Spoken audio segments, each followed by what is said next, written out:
the fundamental nature of a capitalist economy, as opposed to the other kinds of society that have existed in human history, is that the productive activities, which in all social systems have to be undertaken in order to alter nature in a way that produces the goods that a human population needs to survive, in this society are controlled and represented culturally by the system of money prices. This is a historical peculiarity. You have to remember that although money is a very old human institution, and you find various forms of it in many societies, this is the first society in history in which almost every good that is produced in society is produced in order to be exchanged for money, to be sold in a market. Productive activity doesn't appear as it did, for example, in many earlier social systems, simply as the human expenditure of energy, but is something which is performed in exchange for money. And unless you have money, therefore you can't get the things which you need in order to live. As my wife likes to tell our son, I have to go to work to get the money to buy the food. Now, why is this? What accounts for this peculiarity? This is the first society in history in which the people who actually do the producing do not own or otherwise control the various means, natural and socially constructed, that must be used in order to produce. People don't own land, they don't own factories, they don't own machines, they don't own raw materials. So the person who made this chair did not own the wood, did not own the lathe that the wood was turned on, did not own the stripping machine that made the cane, and so forth. This situation arose as the outcome of a long history in which other forms of the subordination of labor to a class of masters was supplanted by the capitalist form, in which labor has to be performed in return for a wage paid by the owner of what Marx and other socialists for the last 100 and 200 years have called the means of production. Because of this basic structure of the social system, that the production process is carried out by people who are unable to produce for themselves but must work for someone else in return for sums of money, which they then can use to buy back part of their product. The entire production system operates on the principle of the production of money in excess of the money invested by the owners of money in the production process. In other words, there is a small, and I mean literally, if you look at the world's population, a small group of people, a small class of people, who actually owns all the productive resources of the earth, which they hire other people to work on to produce goods, some of which they sell back to those people, some of which they sell to each other. The reason they do this is to accumulate the money, which is the symbol of the labor expended in the production process. If money cannot be made by producing goods, they will not be produced, on the one hand. On the other hand, since money is a symbol of human productive activity, the only way in which new money can be produced is if people produce the goods which have a symbolic equivalent in the form of money. Now, another feature of capitalism is that the owners of the production process, capitalists, do not operate as a unified group, but operate in competition with each other, striving to get as much as possible of the total amount of money that society has to spend on all the goods which that money is used to represent. Because of this peculiar combination of a competitive, privately owned system which produces for society at large, there has been a tendency since the very beginning of capitalism in the late 18th century, or actually since the beginning of capitalism in the 16th century, but this is the process which sped up very rapidly since the end of the 18th century, to substitute machine production for human labor.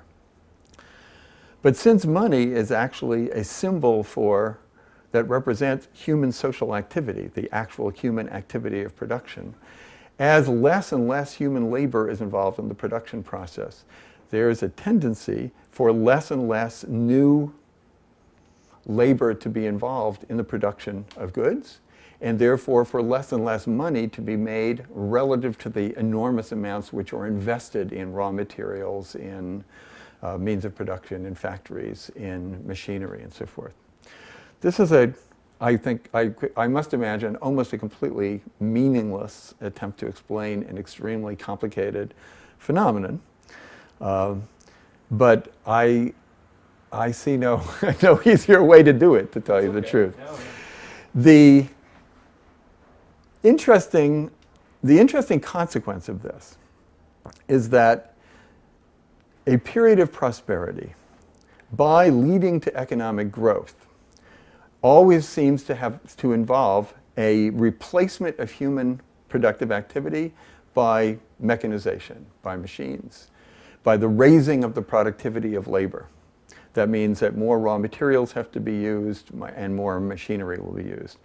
This leads to a smaller amount of human input to the production process relative to the money invested, which is experienced in capitalist terms as a decline in the rate of profit, in the new money made in response to investment. As profitability declines, that means there's, so to speak, actually less money available for reinvestment. At the same time, the scale on which money has to be invested becomes larger and larger. For the global capitalist system to continue to expand, the amount of monies required becomes extremely large. Now, there are various mechanisms which make it possible for money to be accumulated for the investment process. The stock market system, which allows people to pool money. The credit system through banking, which allows money which isn't being used at the moment to be borrowed and used. So money can be put together, and this is partly what made it possible for capitalism to expand for a very long time. But the continued expansion of the system requires gigantic amounts of investment. And as less is produced in the form of profit, there's less money available for continued expansion. That means that money stops being invested.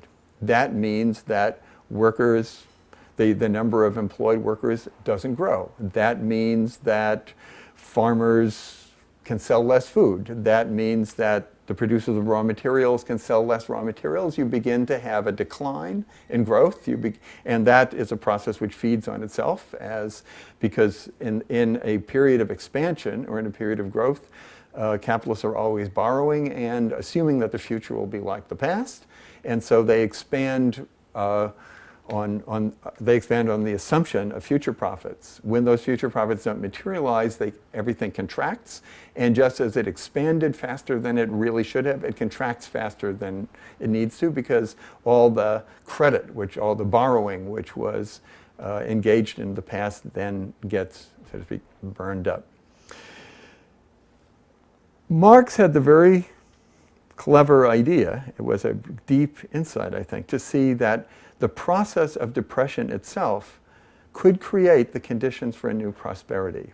Because what happens in a depression? It means that machinery, which has been constructed and purchased, suddenly can't be used. It loses its value.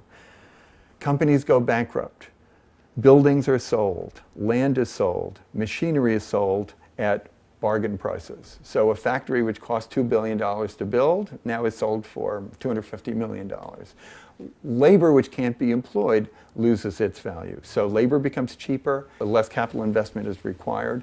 So capital costs, the investment costs, the amount which capitalists have to invest to begin growing again, decreases relative to the amount of new value which the workers to be hired can create. So the curious fact about capitalism, which seems to explain the historical alternation of periods of prosperity and periods of depression, is that just as the period of prosperity, by putting downward pressure on profits, creates the basis for a depression, the depression, by lowering the cost of capital and labor, creates the basis for a new period of prosperity. This basically is what happened in the course of the 1930s, I believed. The Depression, which began formally in 1929, although actually it began much earlier, went on till after the Second World War.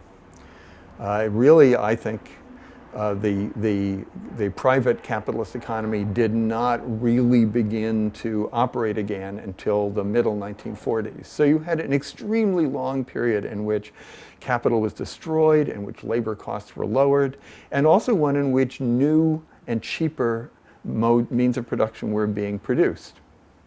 That made possible a post-war period of prosperity, which lasted for really a good 30 years, say from 1946 to mid-1970s. So that was an extremely high period of capitalist growth in all the Western nations, known by the economists fondly as the Golden Age.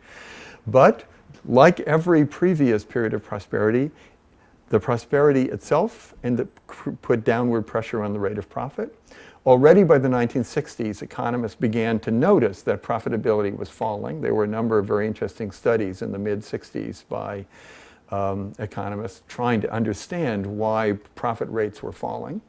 And by the 1970s, that decline in profitability had led to a slowdown, a very radical slowdown in growth, which turned into a major economic collapse, which was prevented from turning into a classic 10 or 20-year depression by the deployment of gigantic quantities of government money.